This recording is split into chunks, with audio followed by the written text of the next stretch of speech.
विक्रम जी, हम प्रोग्राम में बार इलेक्शंस के बारे में भी बात करेंगे, लेकिन जाहिर सी बात है इस वक्त अगर लोग कुछ जानना चाहते हैं तो वो प्रॉपर्टी टैक्स को लेकर क्या स्टैंड है आपका।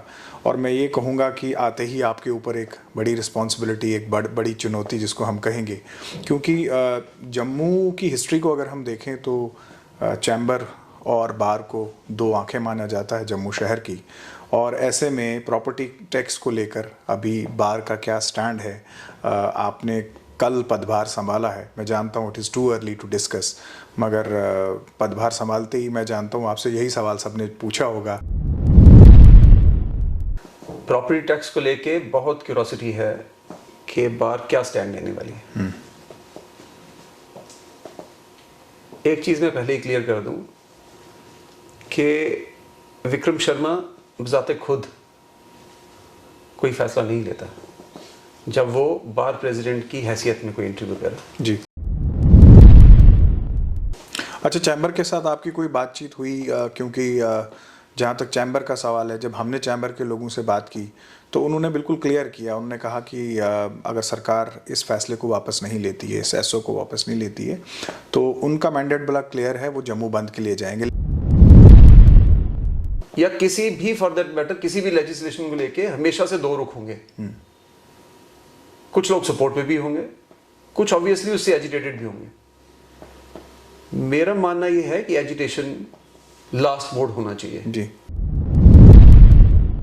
अच्छा, इसके अलावा कुछ और इश्यूज हैं, जैसे पार्किंग के इश्यूज हैं, जो नए एडवोकेट्स आते हैं उनके वेलफेयर इश्यूज हैं, या बाकी इश्यूज हैं, जैसे इंफ्रास्ट्रक्चर को लेकर ही आपने एक बहुत बड़ी बात की, तो क्या उनकी तरफ भी आपका फोकस जाएगा? प्रेमिसेस गेट पे टाइम पे पहुंचने के बावजूद कई बारी व्हीकल्स स्ट्रैंडेड रहते हैं और पार्क किए बिना वकील कोर्ट में नहीं जा सकता। और कई बारी ऐसा देखने में आया है कि वकील का केस या तो पास ओवर हो गया या अडजर्न हो गया, just because he was not in a position to reach the.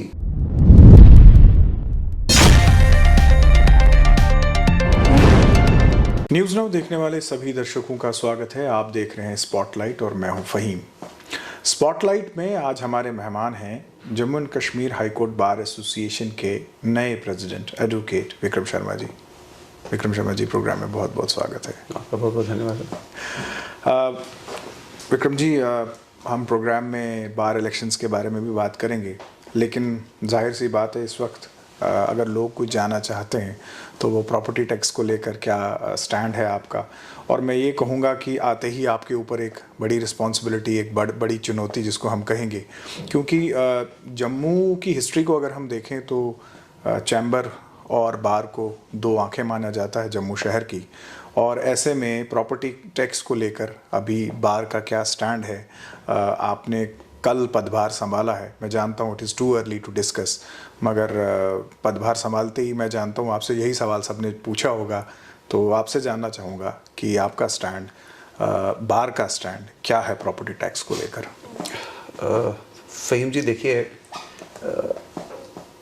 Elections के बाद हमने बार का ऑफिस का चार्ज कल ही लिया है। जी, आपका कहना ठीक है, इट्स टू अर्ली, बट जहाँ तक रिस्पॉन्सिबिलिटी की बात है, my team and the mandate that we have from the bar,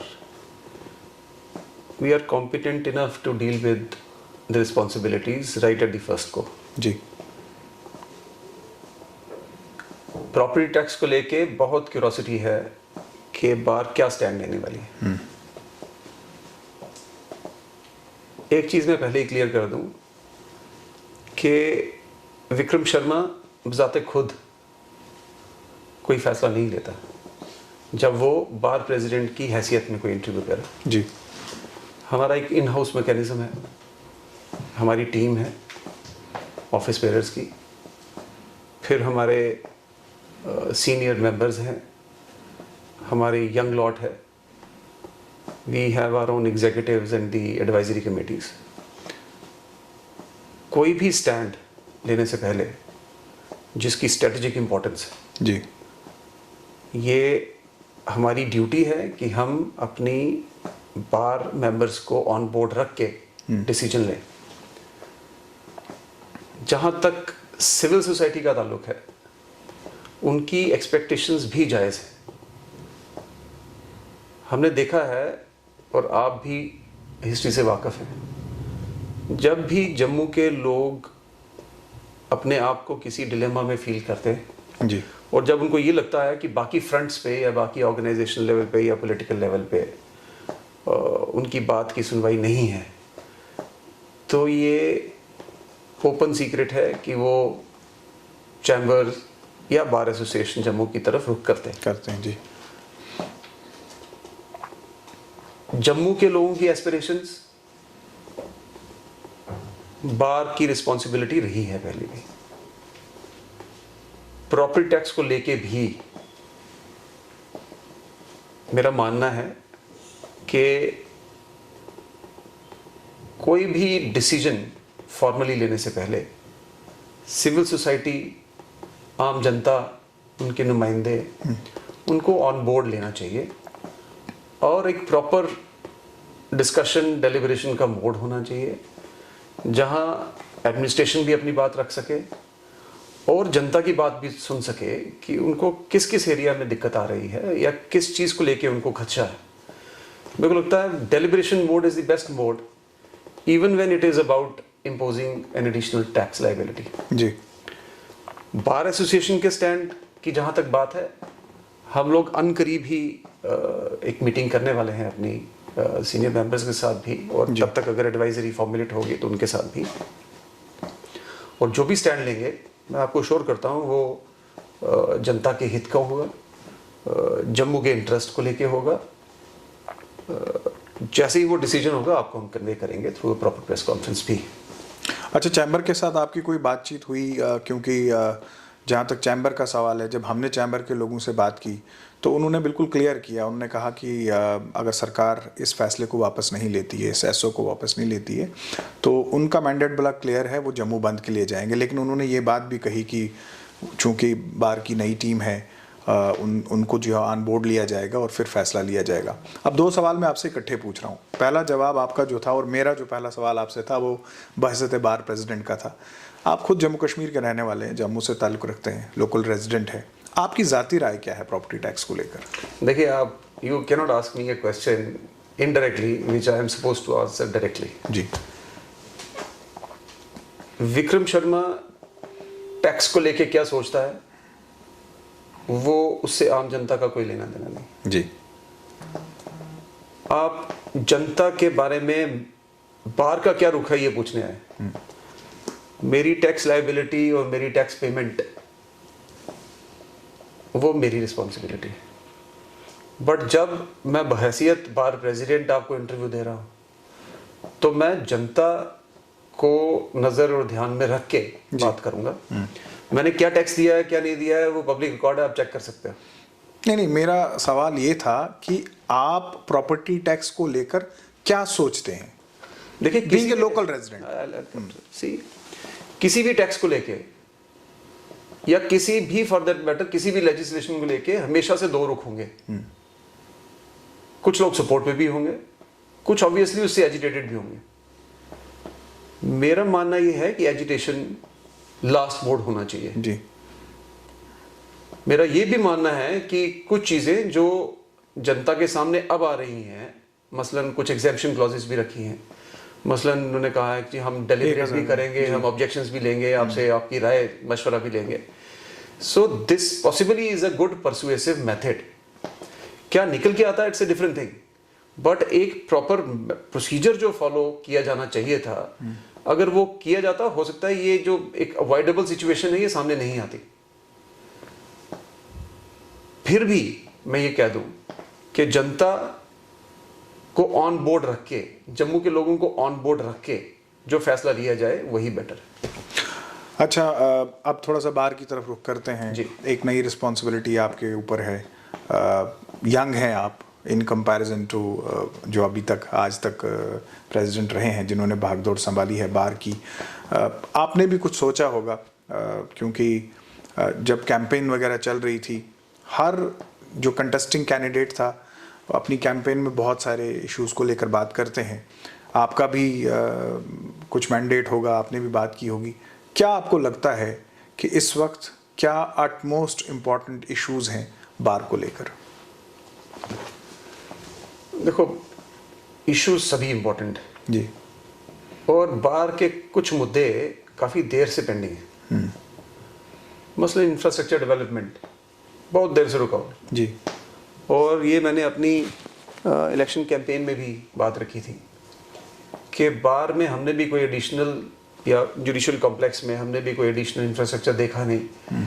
2011-12 में जब मैं जनरल सेक्रेटरी था तो कुछ एक डेवलपमेंट प्रोजेक्ट्स हुए थे, लॉयर्स कैंटीन, एट्रियम, लेडीज़ बार रूम वगैरह वगैरह। जी। उसके बाद से कोई डेवलपमेंट प्रोजेक्ट गवर्नमेंट शायद ऑन बोर्ड आई नहीं, ऑगमेंट हुई नहीं। इंफ्रास्ट्रक्चर को लेके वाकई बहुत ग्रीवेंस प्रोजेक्ट की लोगों ने। मसलन अब आजकल इतने लॉ कॉलेजेस हैं, एनुअल इंडक्शन ही इतनी ज़्यादा है कि इस इंफ्रास्ट्रक्चर ऑगमेंटेशन को एनुअल प्रोसीजर बनाना चाहिए। जी। न्यू लॉयर्स के लिए बैठने की जगह नहीं। अब एक वकील जो प्रोफेशनल अपने आप को कहे, पहली चीज़ उसके लिए है एक प्रोफेशनल डिग्निटी। जी। अगर उसके पास बैठने की जगह नहीं है प्रॉपर, तो ऑब्वियसली वो थोड़ा कॉम्प्रोमाइज्ड फील करता है, उसकी आउटपुट में भी फ़र्क पड़ता। जो परसेप्शन लेके आजकल का यूथ जो ये ग्लैमर देखते हैं हमारे इस प्रोफेशन में और इसकी डिमांड और इसकी इम्पोर्टेंस को लेके, उसमें भी उनको थोड़ा सा शौक लगता है कि हम किस इंफ्रास्ट्रक्चर में जा रहे हैं। इंफ्रास्ट्रक्चर डेवलपमेंट को लेके certainly me and my team have a priority.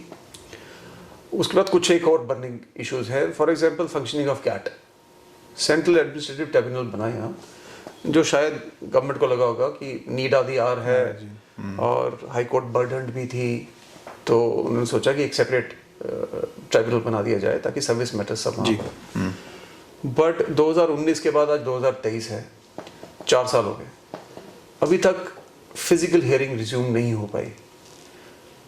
Covid के टाइम तो अंडरस्टैंडेबल था कि even the Honorable Supreme Court had the virtual hearing going on, the high courts were having the virtual hearing. Now, after the COVID is gone, CAT is still working in the virtual mode. Reason which I understand is कि जहाँ ये tribunal functional है वजारत road पे, जी, जहाँ पहले accountability commission था जी, वहाँ पर इतनी जगह ही नहीं है कि वो फिजिकल हियरिंग स्टार्ट कर सके। और उसका खमियाजा सिर्फ लीगल फ्रेटर्निटी को नहीं, उसका खमियाजा आम जनता को भी भुगतना पड़ रहा। Because virtual hearing can be an alternate, but virtual hearing cannot be a replacement to a regular physical hearing. देखने में यहाँ ये आ रहा है कि वर्चुअल हियरिंग कैट की एक रिप्लेसमेंट हो गई है फिजिकल हियरिंग की, जिससे जस्टिस डिस्पेंसेशन, मैं नहीं कहता कि वो जजमेंट्स अफेक्ट हो जाती हैं या उनमें कोई कमी पेशी रह जाती है, लेकिन ये ज़रूर कहूँगा बतौर वकील कि जितनी असिस्टेंस एक लॉयर फिजिकल हियरिंग में कर सकता है, वो वर्चुअल हियरिंग में थोड़ा सा हैंडीकैप फील करता है। सो कैट की प्रॉपर फंक्शनिंग एक बहुत सीरियस इशू है। और मैं रिक्वेस्ट करूँगा एडमिनिस्ट्रेशन से, आपके माध्यम से भी, और हम फॉर्मली भी ये मेमोरेंडम लेके गवर्नमेंट क्वार्टर्स में जाएंगे, इंक्लूडिंग इन दिल्ली, कि आप मेहरबानी करें और कैट को या तो एक अच्छी जगह दे दें जहां लगे कि ये एक ट्राइब्यूनल फंक्शन कर रहा है, और बहुत इंपॉर्टेंट ट्राइब्यूनल है। हमारे हाई कोर्ट में मेजॉरिटी वर्क जो है वो सर्विस रिलेटेड था, और रफ एस्टिमेट्स के अकॉर्डिंग जो जनरल इंफॉर्मेशन है, रफली around 30-40,000 cases were transferred from the high court to the CAT when it was constituted. So that also is a priority on our agenda. अच्छा, इसके अलावा कुछ और इश्यूज हैं, जैसे पार्किंग के इश्यूज हैं, जो नए एडवोकेट्स आते हैं उनके वेलफेयर इश्यूज हैं, या बाकी इश्यूज हैं, जैसे इंफ्रास्ट्रक्चर को लेकर ही आपने एक बहुत बड़ी बात की, तो क्या उनकी तरफ भी आपका फोकस जाएगा? बिल्कुल जाएगा। देखिए, इन लेस देन 24 आवर्स जी, me and my team has been able to bring on board SP traffic and SP Jammu.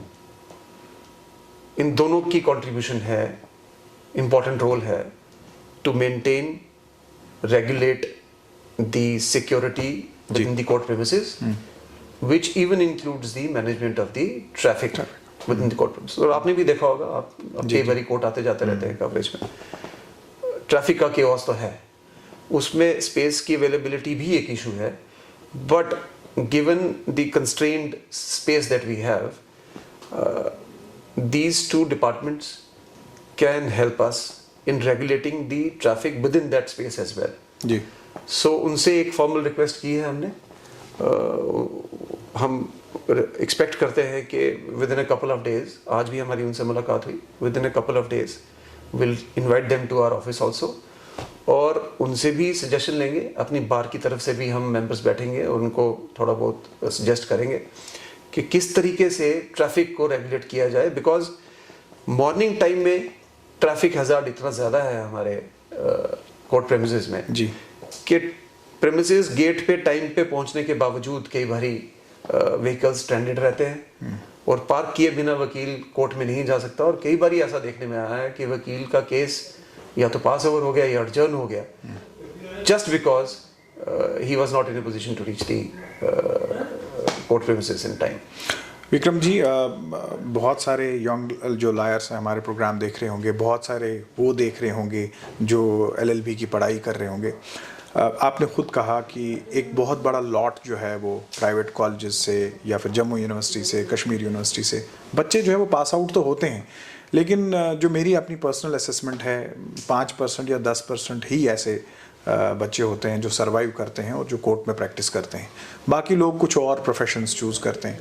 उसका रीज़न ये भी है, जैसे आपने कहा कि वो first impression is the last impression, आते ही वो देखते हैं कि यहाँ तो बहुत ज़्यादा स्ट्रगल है, बहुत ज़्यादा परेशानी है, बैठने को जगह नहीं है, पार्किंग के इश्यूज़ हैं या बाकी चीज़ें हैं। खैर that is part of the मैं कहूँगा कि लाइफ। तो ऐसे में उन बच्चों को, उन लोगों को क्या कहोगे जो फ्यूचर पर्सपेक्टिव है, जो साल 2 साल बाद जो है कोर्ट में आना चाहेंगे?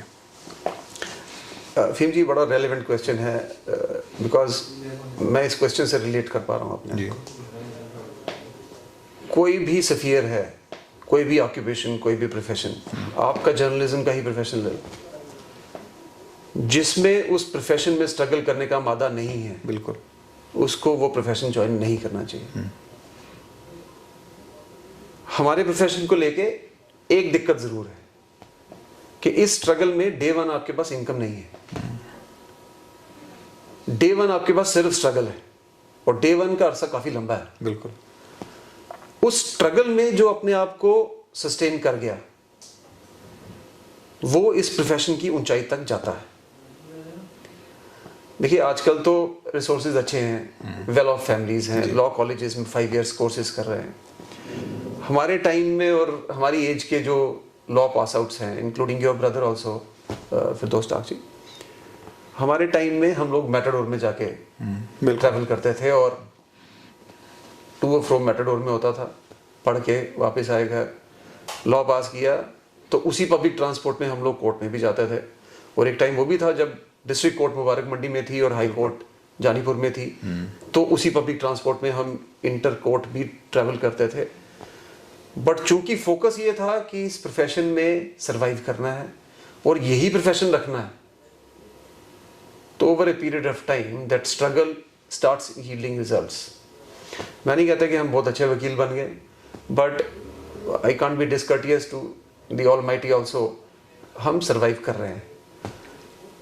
आप किसी भी बैकग्राउंड से होगे, जब तक आपके पास इस प्रोफेशन में स्ट्रगल करने की कैपेसिटी नहीं है, ये प्रोफेशन आपके लिए नहीं बना। बट ये भी ज़रूर है कि आज के सिनेरियो में एवरेज सस्टेनिंग प्रोफेशनल 5-10% से बड़ा है, और उसकी वजह ये है कि इंफ्रास्ट्रक्चर कंपैरेटिवली हमारे टाइम से अब बेटर है जी। उसकी वजह ये भी है कि कोर्ट्स की स्ट्रेंथ हमारे टाइम से अब ज़्यादा है। So once the justice starts getting dispensed, तो ऑब्वियसली इनटेक भी ज़्यादा है। जब इनटेक और इनफ्लो ऑफ लिटिगेशन ज़्यादा है, तो सर्वाइवल भी कंपैरेटिवली हमारे टाइम से ईजियर है, बट सस्टेन करने के लिए स्ट्रगल तो ज़रूरी है। विक्रम जी, एक और इम्पॉर्टेंट क्वेश्चन वो ये है कि ये जम्मू बार एसोसिएशन जो है, बल्कि मैं ये कहूँगा हाई कोर्ट बार एसोसिएशन जो है, इसका दायरा लोग समझते हैं कि बहुत लिमिटेड है, शायद कोर्ट प्रेमिसेस तक ही महदूद है, लेकिन अगर आप हमारे चश्मे से देखें तो सिविल सोसाइटी को बहुत उम्मीद रहती है जम्मू बार एसोसिएशन से। ख़ासकर जो मेजॉरिटी इश्यूज़ होते हैं, जैसे हम ट्रैफिक के इश्यूज़ देखें, हम हेल्थ इश्यूज़ देखें, एजुकेशनल इश्यूज़ देखें, एक बहुत बड़ा रोल रहता है। तो सोसाइटी के लिए कितने अवेलेबल हैं आप, और क्या कोशिश रहेगी आपकी कि जो बड़े इश्यूज़ हैं, जो पब्लिक के लिए इश्यूज़ होंगे, क्या उनमें आप वॉलंटियर करेंगे या आप चाहेंगे कि लोग आपके पास आएँ? देखिए, विक्रम शर्मा एडवोकेट अवेलेबल है जी हर उस नीडी लिटिगेंट के लिए जिसको कोर्ट में जस्टिस लेने के लिए कोई दिक्कत आ रही। मेरे ऑफिस में या किसी भी वर्किंग लॉयर के ऑफिस में मैं आपको बता दूं, एवरेज 30-40% लिटिगेशन जो है वो प्रो बोनो होती है। उसमें आपके वाकफकार भी होते हैं, उसमें वो भी होते हैं जिनको आप खुद से मदद करना चाहते हैं। जी being a senior designate also हमारी ये रिस्पॉन्सिबिलिटी है कि हम प्रो बोनो लिटिगेशंस भी लें और उनकी हेल्प करें जिनको लीगल एड नहीं मिल पा रहा है। जहां तक वॉलंटियर करने का सवाल है, आपके चैनल से मैं ये कन्वे कर देता हूं कि मेरा ऑफिस और मेरे उन दोस्तों का ऑफिस भी जो इस इलेक्शन में या अदरवाइज भी जी जो हमारे साथ ऑन बोर्ड है एक पर्टिकुलर आइडियोलॉजी को लेके, वो भी इस चीज़ के लिए हमेशा तत्पर है कि कोई भी ऐसा लिटिगेंट या कोई अग्रीव्ड जो इंसाफ की तलाश में है और उसको कोई हिकअप आ रही है, चाहे वो प्रोफेशनल है या मॉनेटरी वजह से नहीं आ पा रहा है, we are always available. Litigation genuine होनी चाहिए। विक्रम जी, प्रोग्राम के अंतिम लम्हों में आए हैं। इससे पहले भी आप इलेक्शन लड़े हैं और इस बार के इलेक्शंस बड़े पीसफुल रहे, बड़े कॉर्डियल रहे, लेकिन आपकी टीम को समर्थन मिला। मुकाबला बहुत कड़ा था, लेकिन बाहर से ऐसा लगता था कि मुकाबला कड़ा नहीं है, लेकिन हम जानते हैं, हमने इलेक्शंस को कवर किया, हमने देखा कि किस तरह से हर वोटर पे जो है फोकस था और कोशिश ये की जा रही थी कि किसी तरह से उसको जो है वो अपने पक्ष में लिया जाए। तो ऐसे में जिन लोगों ने आपको समर्थन दिया, आपको सपोर्ट किया, आपको चुना, और ख़ासकर ये 2023 के इलेक्शंस में क्या कहना चाहेंगे और अपनी टीम के बारे में क्या कहेंगे कि क्या कोशिश रहेगी आपकी टीम की? जी देखिए, जब तक तो इलेक्शंस ऑन थी, कैंपेनिंग 2-2.5 महीने चली जी इस बार इनफैक्ट नोटिफिकेशन भी थोड़ी जल्दी निकाल दी गई। कॉन्स्टिट्यूशन के हिसाब से नोटिफिकेशन 1 महीना पहले निकाली जाती है इलेक्शन के लिए, सो दैट 1 महीना आप कैंपेन कर लो जम के और फिर वोटर्स के हाथ में छोड़ दो। जी यहाँ थोड़ी सी जल्दी निकली और इसलिए हमको कैंपेन का पीरियड भी ज़्यादा हमारे सर पे पड़ा। कैंपेन के दौरान हर कैंडिडेट, ऑब्वियसली जब आप इलेक्शन में हो तो हर कैंडिडेट की कोशिश रहेगी कि वो वोटर को कन्विंस करे। हमारे यहाँ एडिशनल कॉम्प्लिकेसी ये है कि वोटर एक नॉर्मल वोटर नहीं है, वोटर एक लॉयर है जी, एक एडवोकेट है, और आपने हर एडवोकेट को कन्विंस करना है कि वो आपके फेवर में वोट करे। मैं कभी नेगेटिव वोट कैंपेन का कायल नहीं रहा, ना ही मैंने इस इलेक्शन में भी कभी किसी के खिलाफ कोई नेगेटिव कैंपेन की। जब इलेक्शन ओवर हो गई और रिजल्ट आया, रिटर्निंग ऑफिसर ने कैंडिडेट्स रिटर्न कर दिए और हमने चार्ज ले लिया। इसके बाद कोई राइवल कैंडिडेट नहीं, कोई अपोजिंग कैंडिडेट नहीं। इसके बाद ऑफिस बेयरर्स की टीम है और मेंबर्स हैं ऑफ द एसोसिएशन। जी With the taking of the charge, office bearers are burdened with the responsibility to represent each and every member, those who have voted and those who may not have voted for their personal choices and reasons. We respect those choices and reasons, which is why, because we respect the decision of the members, plus and minus, we are additionally taking this responsibility that those who may not be considering us as their choice for their justified reasons, they feel that we are there at their doorsteps for serving them also as their representatives. And I assure you, all my members from this channel, that me, my team, my friends, my volunteers in the association, we leave no stone unturned to justify the mandate. Vikram ji, आपने समय दिया, आपका बहुत बहुत शुक्रिया और we wish you good luck. आपको, आपकी पूरी टीम को और जो बहुमत आपको मिला है, हम चाहेंगे कि आप बिल्कुल उसी तरह से काम करें जिस तरह से लोगों ने आपको चुना है और आपको समर्थन दिया है। उनकी जो आकांक्षाएं हैं, जो अपेक्षाएं हैं, उनको जो है आप पूरा करें। आपका बहुत बहुत शुक्रिया। धन्यवाद sir. Thank you. Thank you. तो ये थे सीनियर एडवोकेट विक्रम शर्मा, जो कि प्रेसिडेंट हैं Jammu and Kashmir high court bar association के। प्रॉपर्टी टैक्स को लेकर और उसके अलावा अन्य इश्यूज़ पे हमने बात की और हमने इनसे ये भी कहा कि आने वाले समय में जम्मू कश्मीर बार एसोसिएशन का क्या रोल रहेगा, उस पर भी हमने बात की। और उन्होंने खुले तौर पर यह कहा कि जम्मू कश्मीर के लोगों के लिए इनके दफ्तर के दरवाजे हमेशा खुले हैं, और न सिर्फ बार प्रेसिडेंट की हैसियत से बल्कि एक सीनियर एडवोकेट की हैसियत से भी ये हमेशा गरीबों की, गुरबाओं की और आम लोगों की, जनता की जो है वो मदद करने के लिए तैयार हैं। आज के प्रोग्राम में बस इतना ही, इजाज़त दीजिए। आदाब।